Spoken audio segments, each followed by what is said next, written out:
자, 반갑습니다. 제3회 본유전을 전국 모의고사, 시급 전국 모의고사 언어를 영역 해설 강의 시작하도록 하겠습니다.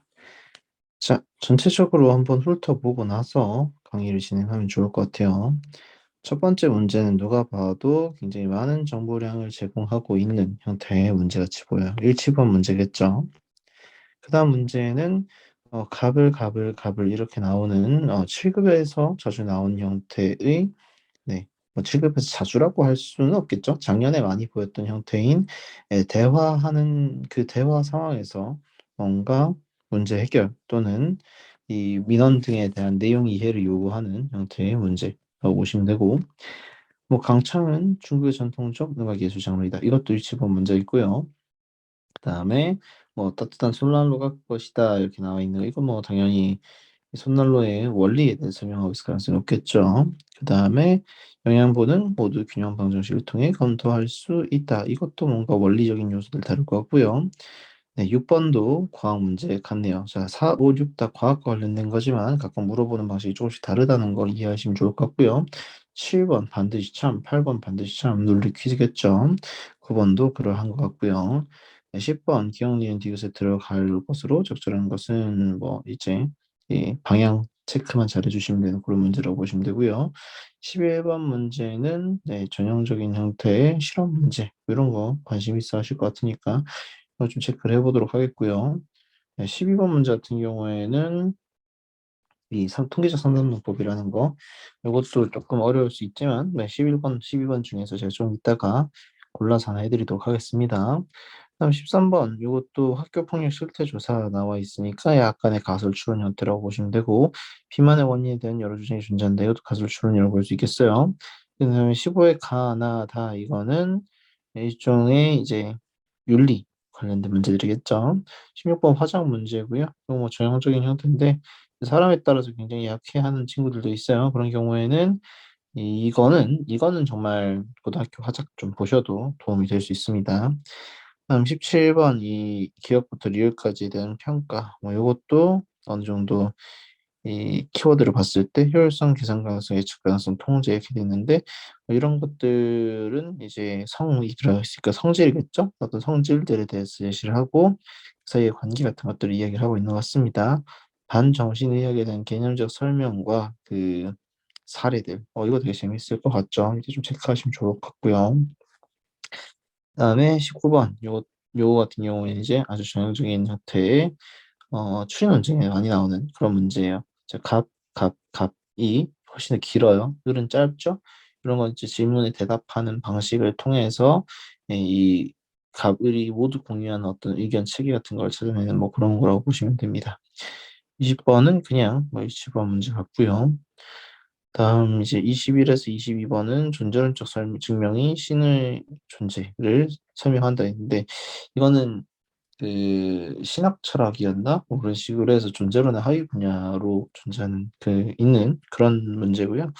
내용적으로는 뭐 많이 어려울 건 없기 때문에 여러분들이 편하게 읽고 푸시면 좋을 것 같은 그런 문제이긴 합니다.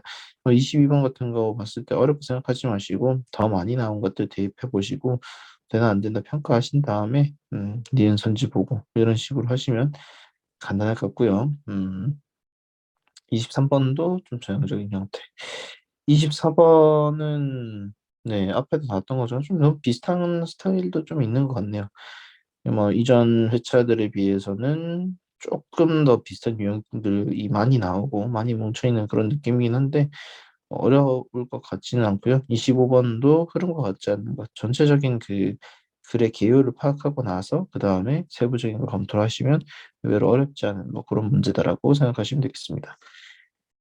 자, 맨 앞에서부터 하나씩 볼 거예요. 일단 2번 문제부터 하나 검토를 해볼게요. 2번 문제 같은 경우에는 제가 프리테스트 할 때도 조금 어려워하는 친구들이 있었기 때문에 말씀을 드리도록 하겠습니다. 자, 다음 대화의 빈칸에 들어갈 내용으로 가장 적절한 것은 이렇게 되어 있고요. 갑이 이렇게 말하고 있어요. 관내 A 빌딩의 건축물 대장상 용도를 정정 표기하여 달라는 민원이 제기되었다.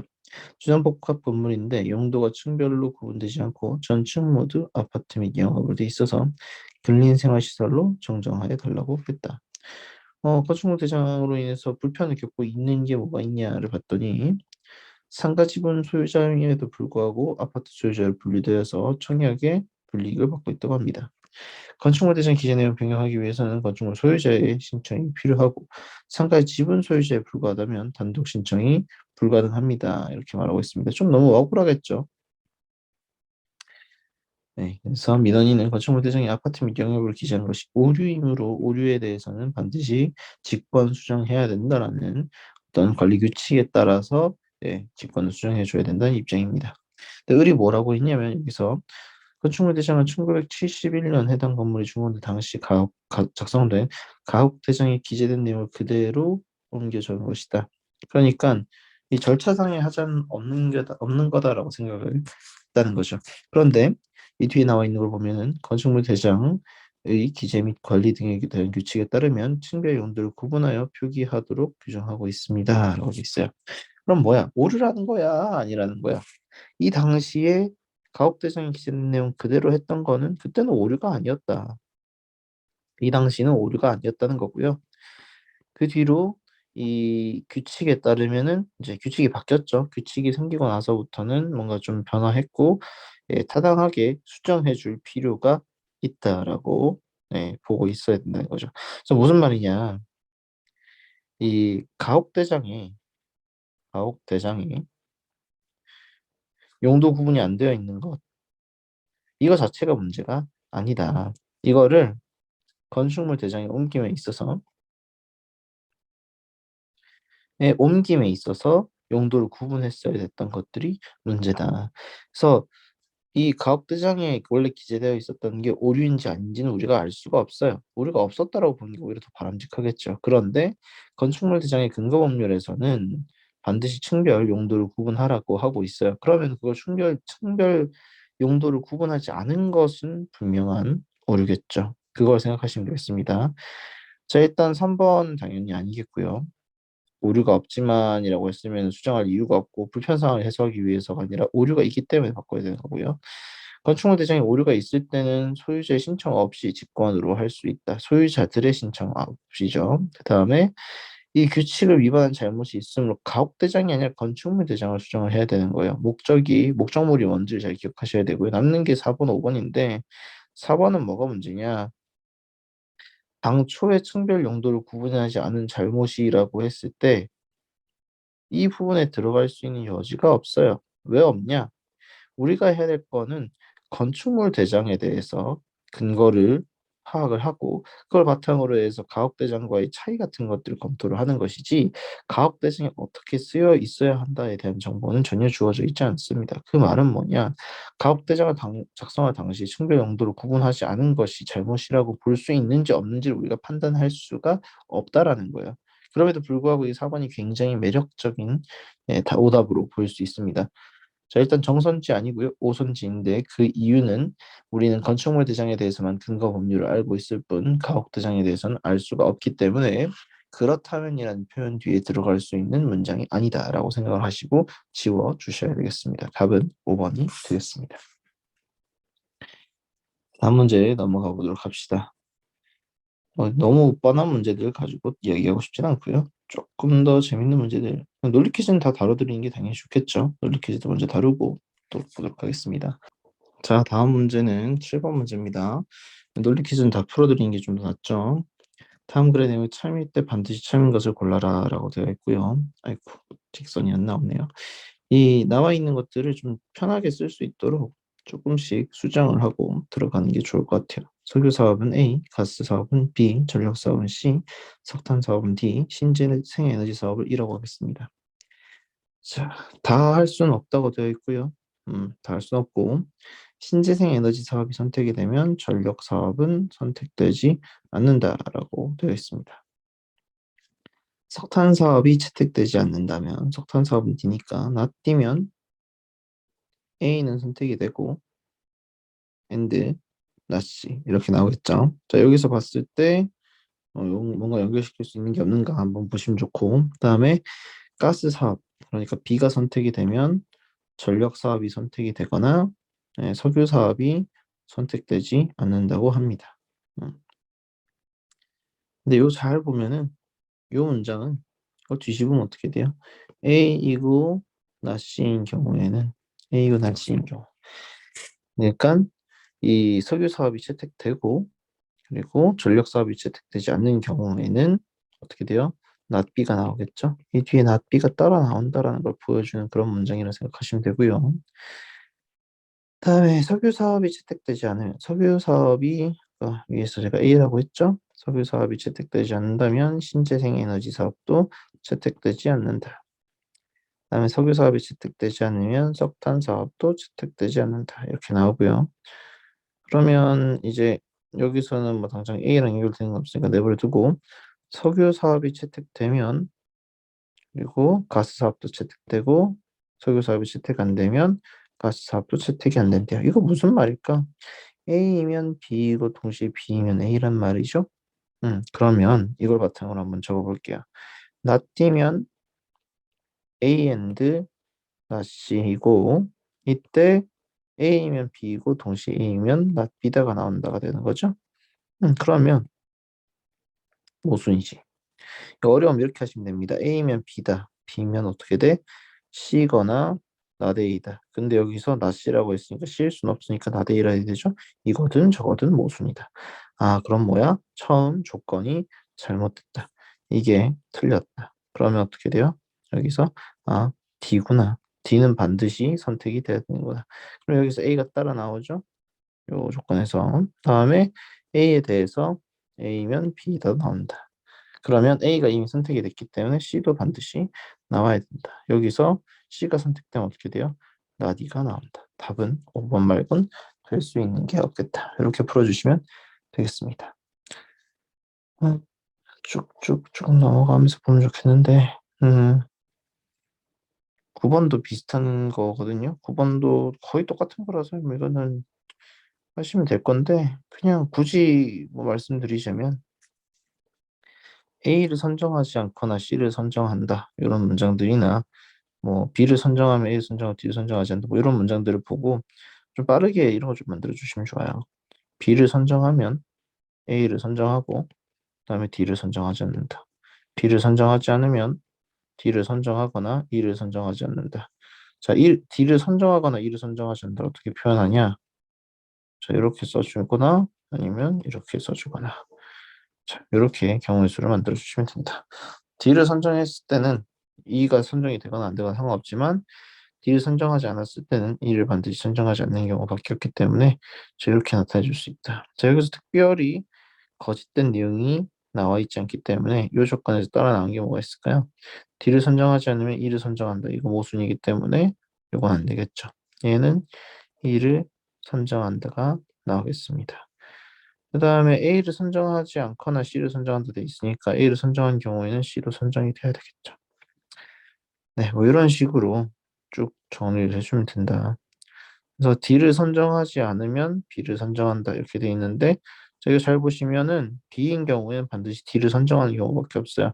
만약에 이 D가 선정되지 않으려면 어떻게 돼야 돼요? 반드시 B가 선정이 돼야 돼요. 또 이 반대편 케이스에 그러니까 B가 선정되지 않은 경우에는 D가 선정되지 않는 경우가 없으니까 D를 선정하지 않는 경우는 반드시 B를 선정해야 되는 것과 마찬가지의 문장입니다. 그래서 9번의 기억은 맞는 말이 되겠다.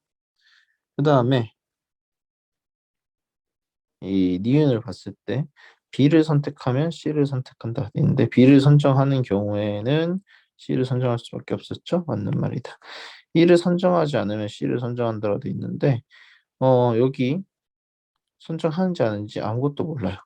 D가 틀렸다. 3번 이렇게 골라주시면 됩니다. 뭐 그렇게 엄청 어려운 건 아닌 것 같고요. 10번 문제도 어려운 건 아닌데 그림 그리시면 좀 편하게 풀 수 있어요. 포유류 외적 형태는 좌우 대칭의 모습이지만 내부 기관의 분포는 대칭이 아니다. 우리 뭐 실제로 인간을 보더라도 왼쪽에 심장이 있고 간이 이제 오른쪽에 있고 뭐 이런 것들 이런 비대칭적인 것들에 대해서 먼저 언급을 하고 있다는 건 나와 있는 것처럼 원인이 뭘까? 원인을 찾자가 최우선 이유일 거다. 그럼 그 원인 찾는 걸 여러분들이 잘 해주시면 그냥 되는 간단한 문제겠죠. 그 이유가 뭐라고? 배 때문이래요. 수정란이 분할에 나타난 배 때문이다. 배 중앙에는 평평한 면에 움푹 파인 구멍과 같은 결절이라는 특이한 구조가 있고 이 결절 좌, 중, 우측 부위마다 만들어진 게 다르기 때문에, 그리고 그 안에 유동체가 움직이기 때문에 이걸 바탕으로 뭔가 만들 수가 있다. 일단은 여기까지 읽었을 때 제가 생각하는 거는 이거 분명히 기출 문제거든요. 기출 문제인데 기출 문제에 있는 어떤 그 빈칸 채우기 문제를 많이 변형을 한 것 같아요. 저도 뭐 언어 강사를 하고 있는 건 아니기 때문에 모든 문제를 외우고 있지 않지만 전 분명히 본 기억은 나고요. 기억 니은 디귿 나와 있으니까 이걸 보실 때 이 모순이 없도록 잘 넣어주시는 게 아마 제일 좋을 거예요. 그리고 이제 비대칭 결정 물질 같은 게 있음으로 인해서 비대칭성이 조절된다고 하면은 비대칭 결정 물질이 없으면 비대칭성이 없겠죠. 그런 경우에는 정중앙에 있겠다. 뭐 이 정도까지는 어렵지 않게 해줄 것 같고 그 다음에 대해서는 여러분들께서 좀 더 고민을 해가면서 풀어보시면 되지 않을까. 뭐 그렇게 어려운 문제는 아니거든요. 충분한 시간 투자하시면 되겠다. 한 2분 30초 안에만 풀어도 무방한 그리고 기출문제 잘 풀었다면 네, 어렵지 않게 할 수 있는 그런 문제라고 보시면 되겠습니다. 시험을 볼게요. 다음 글에서 추론할 수 있는 것은 이렇게 있고요. 양서류의 배아 조작이 정상인지 비정상인지는 배아가 형성체를 가지는지에 따라 결정된다고 되어 있고요. 발생하는 지적 슈페만 이를 통해서 실험을 통해서 이를 연구했대요. 배아에는 형성체로 발달할 원구 상순부란 지역이 있고 성장 과정에 결정적인 역할을 한다고 되어 있고요. 동일한 두 개의 배아포를 하나는 수평으로 하나는 수직으로 매듭지었다 이렇게 되어 있습니다. 어쨌든 얘가 이제 원구 상순부라는 게 포함되어 있고 이걸 이제 잘할 수 있는 방향 자체를 좀 묶어놓은 거죠. 수평 수직으로 이거 그 느낌 난다. 이제 그 번데기 안에 들어있는 그 안에 이제 부화 중인 번데기를 반으로 잘라서 뭐 집어넣고 뭐 이런 거 되게 비슷한 느낌인 거죠. 그래서 매듭지었다 돼 있고 묶은 방향대로 배아 염색체를 넣어서 반으로 잘라버린 후 10일 뒀더니 수평으로 잘린 조각은 잘 자랐고요. 수직으로 잘린 것은 왼쪽만 살아남고 오른쪽은 그냥 배 조직 덩어리가 됐대요. 그리고 비정상적인 배 조직 덩어리 자르기 전에 수평으로 잘린 걸로 이식했더니 이식받은 거는 비정상적인 올챙이로라도 자라났다고 합니다. 그래서 이 원구 상순부 지역이 이제 수평으로 잘렸을 때는 멀쩡하게 있지만 이 좌우로 잘렸을 때는 한쪽이 몰빵되어 있는 거고요. 그리고 오른쪽 같은 경우에도 섞어줬을 때 뭔가 애매하게 나왔다라는 거죠. 약간 이렇게 생각하시면 좋을 것 같아요. 이 원구 상순부라는 게 약간 이렇게 있는 거야. 그래서 수평으로 잘랐을 때는 다 같은 위치에 있으니까 문제가 없는데 수직으로 잘랐을 때는 왼쪽에만 원구 상순부가 있으니까 왼쪽에만 자르는 거야. 오른쪽은 자를 수 있는 기전 자체가 없는 거지. 그때 이 잘라낸 거를 하나 집어넣었을 때 반토막만 들어가 있는데 모양이 좀 이상하게 생겼으니까 망하는구나. 뭐 그렇게 생각을 하시면 될 거예요. 근데 이 부분에 있어서 호르몬 같은 걸 좀 더 배합을 하면 더 괜찮으실까 싶어서 호르몬을 배합하는 케이스도 있었다고 합니다. 그래서 호르몬 배합해서 어떻게 됐느냐가 밑에 나와 있겠죠. 호르몬 A를 투여했더니 알파는 비정상 올챙이가 됐대요. 원래는 정상이었잖아. 원래는 정상이었는데 호르몬 투입했더니 오히려 상태가 나빠졌어. 그걸 하나 확인할 수가 있고요. 그다음에 오른쪽 베타 조직에서 이제 올챙이가 되지 못하고 했던 것들 호르몬 A 가지고는 뭐 전혀 변화가 없고 감마는 비정상 올챙이 뭐 앞이랑 똑같았던 것 같고요. 호르몬 B를 투여했더니 알파 감마 둘 다 정상 올챙이가 됐다고 해요. 그러면 이 감마 같은 경우에는 호르몬 B가 모자라서 비정상이 됐던 거고 알파 같은 경우에는 원래 정상이 될 거였는데 호르몬 A 때문에 비정상이 된 거고 그렇구나 정도 생각하시고 문제 보시면 되겠다. 그래서 이 원구 상순부가 수평으로 잘리면 원구 상순부는 예, 형성체로 발달하지 못한다. 발달했으니까 올챙이가 됐겠죠. 이건 틀린 말 같고요. 두 번째, 호르몬 A는 원구 상순부 지역이 형성체로 발달하는 것을 방해했을 가능성이 있다. 그럼 방해를 했으니까 비정상 올챙이가 나왔겠죠. 이거는 높은 확률로 맞겠다. 근데 바로 찍지는 않았으면 좋겠어요. 바로 찍지 말고 좀 더 판단해보고 하시는 게 좋을 것 같아요. 3번에서 호르몬 B는 호르몬 A보다 원구 상순부가 형성체로 발달하는 것을 더욱 촉진하겠죠. 호르몬 B 넣었을 땐 정상이 됐지만 A를 넣었을 땐 비정상이었잖아요. 그다음에 호르몬 B가 투여된 태아주식 간만은 비정상 올챙이가 되었다. 이건 뭐 말도 안 되는 소리죠. 배아포를 수평으로 자른 경우에 비해서 수직으로 자른 경우에 배아가 올챙이 될 확률이 더 낮아야죠. 수평은 둘 다 되지만 수직은 하나는 반드시 안 되니까요. 그래서 2번 말고는 될 수 있는 게 없겠다. 판단하시고 선택해 주시면 되겠다. 자, 넘어가 보겠습니다. 요거 하나 보면 좋을 것 같은데 15번 볼게요. 다음 글의 가에서 다에 대한 설명으로 적절하지 않은 것은 돼 있고요. 제가 이런 문제들 읽는 거를 되게 좋아해가지고 한번 좀 말씀드리겠습니다. 자, 먼저 행복은 올바르게 행위하는 윤리적인 삶이다. 자, 행복의 정의를 이야기하고 있어요. 행복의 정의. 행복이란 무엇인가? 그럼 이 정의에 대해서 뒤에서 블라블라블라 설명이 나와야 되겠죠? 그리고 그 행복을 뭐라고 하고 있어요? 일단은 윤리적인 삶이라고 했어요. 그럼 윤리적인 삶이 뭔지 우리가 알고 있나? 모르잖아요. 그리고 이 윤리적인 삶이 행복으로 무조건 이어지는가에 대해서도 잘 모르잖아요. 윤리와 여기 나와 있는 도덕 이런 것들은 직접적으로 맞닿아 있다는 걸 알지만 이게 곧 행복인가에 대해서는 고민할 수밖에 없어요. 그런데 여기선 행복이 곧 도덕이고 윤리적인 삶이다라고 말을 하고 있죠. 그 부분에 대해서 먼저 한번 생각을 해주시고요. 나로 넘어갔더니 나에서는 의식적 고수가 아니라 실천에 의해서 특징화되는 것이다. 이렇게 말을 하고 있어요. 실천에 의해서 특징화되는 것이다. 그래서 어, 이 실천적인 행위에 핵심 이제 좀 더 방점을 두죠. 사실 가도 도덕적 행위를 해야 된다라는 거에서 이 실천적인 걸 다루고 있고 이 나에서도 실천적인 것들을 다루고 있어요. 그래서 굉장히 비슷한 거죠. 비슷한 건데 이 한편 뒷부분을 봤을 때는 가는 분명히 공통체적인 것들을 이야기를 해요. 그래서 공동체가 공동체의 이익을 추구한다 이런 말을 하고 있고요. 나에서도 사실 잘 보면은 인간의 삶과 공동체의 삶이 통일되어 있다라고 말을 하고 있어요. 그래서 얘는 뭐 가는 우선순위가 공동체고 그 다음에 개인이 그거를 이제 뒷받침된 삶을 따라간다라고 보시면 되겠지만 나는 인간과 공동체의 삶이 통일되어 있다라고 말을 하고 있어요. 상대적으로 나가 조금 더 이제 일원적인 이야기를 하고 있는 거죠. 다는 뭐라고 합니까? 음, 이성은 자연에 거역하지 않는다 돼 있고 그래서 여기서 인간에게는 자기 자신이 가장 중요하다라고 말하고 있어요. 음, 이게 기본적으로는 앞에는 선한 성품, 도덕적 의식 같은 것들에 대한 이야기였지만 이 뒤에 나와 있는 다의 내용은 결국 스스로에게 있어서 스스로의 가치 같은 것들이 훨씬 더 중요하다. 그리고 자신의 존재 유지하기 위해서 서로 도와야 된다라는 어떤 그 공동의 이익을 추구하게 되는 원인에 대해서 좀 다르게 진단을 하죠. 가나다는 결국 뭐냐? 우리는 왜 도덕적인 삶을 살아야 되는가? 우리는 왜 도덕적인 삶을 살아야 되는가? 그 이야기를 다루고 있다고 보시면 되는 거고, 그 관점이 조금씩 다르다라고 보시면 되겠습니다. 일단 1번에서 가는 선한 사람이 되는 것에서 노력이 필요하다라고 하는데 실천적 요소를 다뤘기 때문에 당연히 이건 맞는 말일 겁니다.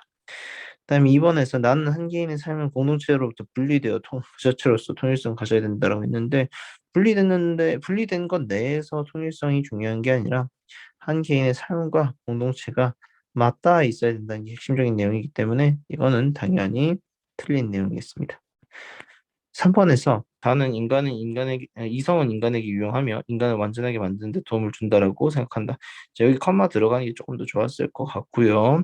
내용적인 면에서는 전혀 틀린 거 없는 것 같죠? 맞는 말이고, 가는 도덕적 행위, 도덕적 행위와 공동체의 중요성을 강조한다라고 되어 있는데, 가의 내용을 보시면 도덕적 행위 당연히 나와 있고요.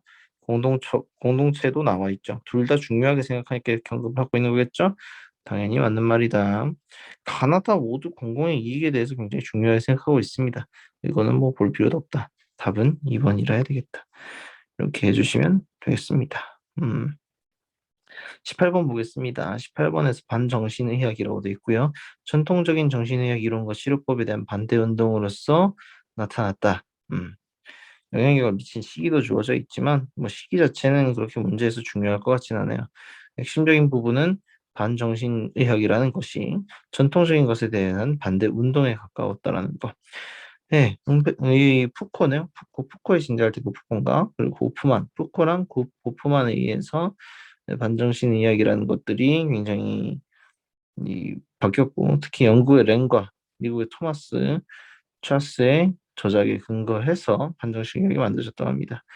치료적 기법뿐만 아니라 일반적 개념까지 모두 공격했고, 렌과 찰스는 자신이 심리치료가로서 정신병은 과학적 근거가 없거나 전혀 없는 개념이라고 주장했다고 합니다. 생물학적인 것이 아닌 커뮤니케이션의 파괴에 대한 의미 있는 반응으로서 보는 것이 더 좋다. 정신적 상태는 개인과 관련된 사회적 상황이 완전히 고려될 때만 의미를 갖는다. 사회적 상황이 완전히 고려될 때.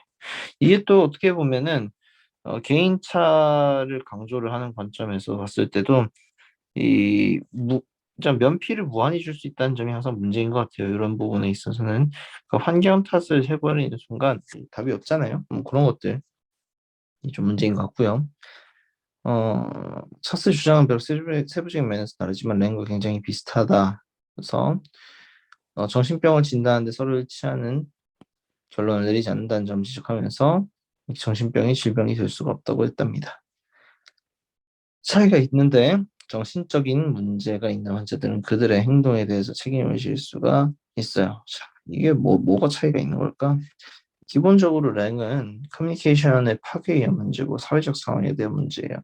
본인이 통제할 수 없는 외부적 상황에 대한 문제라고 하면 책임 소재는 누구한테 있을까? 개인한테 있을까? 개인보다는 아무래도 다른 사람한테 있겠죠. 그러면 이 정신적인 문제가 있는 환자들은 그 사람들이 책임을 질 수 있다랑은 조금 다를 것이다. 랭은 상대적으로 책임 부분에 있어서는 좀 덜 이제 책임이 있다. 이렇게 생각했던 것 같아요. 그래서 랭과 찰스는 모두 환자 처우 같은 걸 지적을 했다. 뭐 이 정도 나와 있고요. 보기로 봤어요. 조현병 진단을 받은 A는 자신의 범죄에도 불구하고 가벼운 선고를 받았다라고 되어 있고, 두 번째, 교통사고로 뇌를 다친 이후 정신적 문제가 생긴 B는 합리적 근거 없이 정신병원에 감금되어서 치료를 받고 있다. 자, 뇌가 다쳤기 때문에 뭔가 문제가 발생한 거죠. 그다음에 광의의 정신병은 현실 판단이 가능하지만 신경계 이상을 보는 신경증과 현실 판단이 불가능한 정신적으로 구분되며 정신증만을 협의의 정신병이라고 부른다. 네. 현실 판단이 불가능한 경우만 정신병이다. 자, 이에 대해서 샤스는 A의 처벌 수위를 더 낮춰야 된다고 주장할 것이다.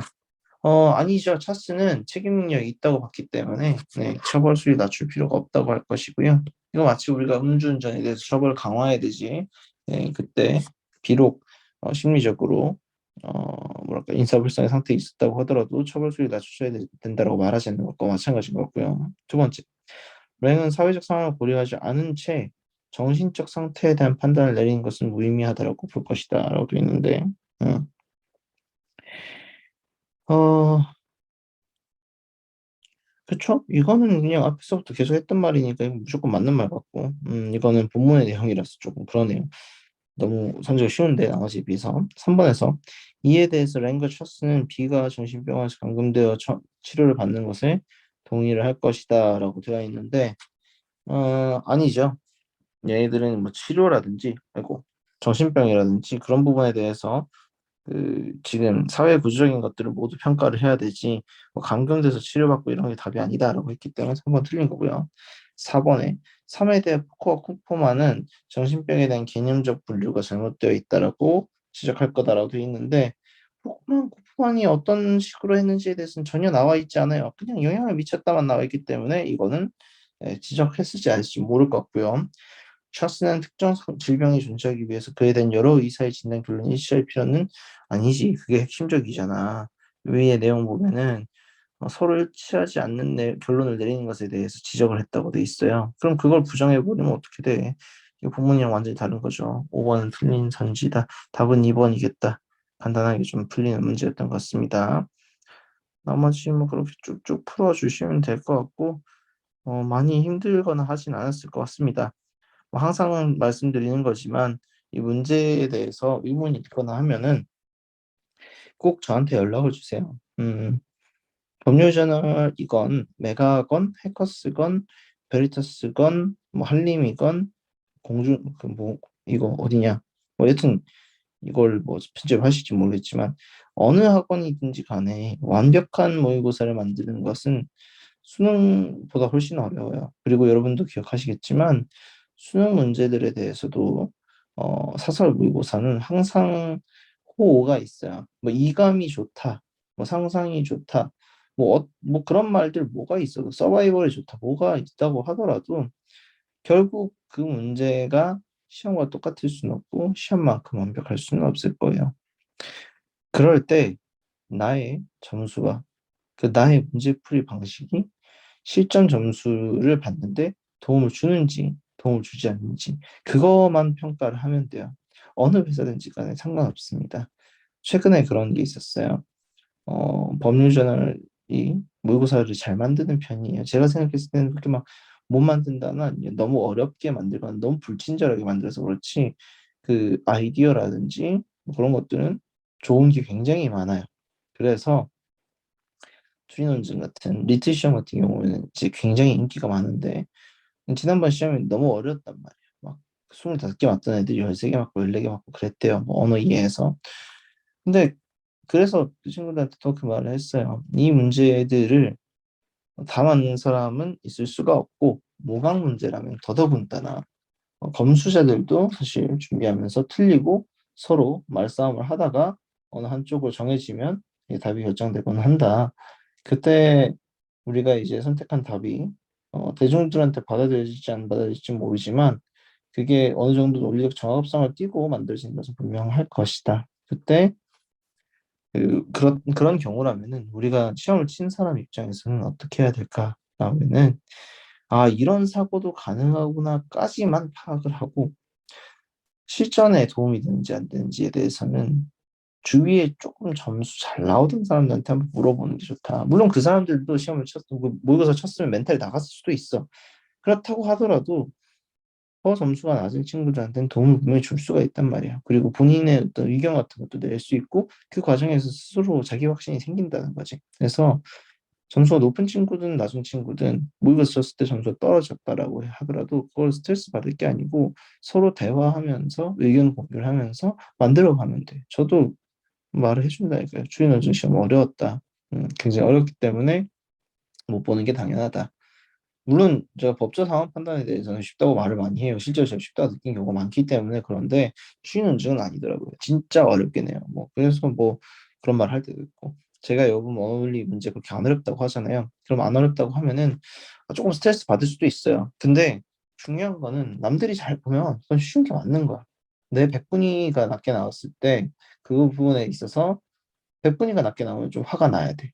그러나 평균이 낮게 나왔을 때 내가 점수 좀 낮게 나온 거에 대해서는 전혀 신경 쓸 필요 없어. 그러니까 나의 객관적인 위치에 대해서 어느 정도 파악을 하고 그 부분을 파악하는 용도 그리고 이제 더러운 함정들을 어디까지 낼 수 있는가를 검토하는 용도 이런 용도로 여러분들이 모의고사를 쓰시면 정말 좋을 것 같아요.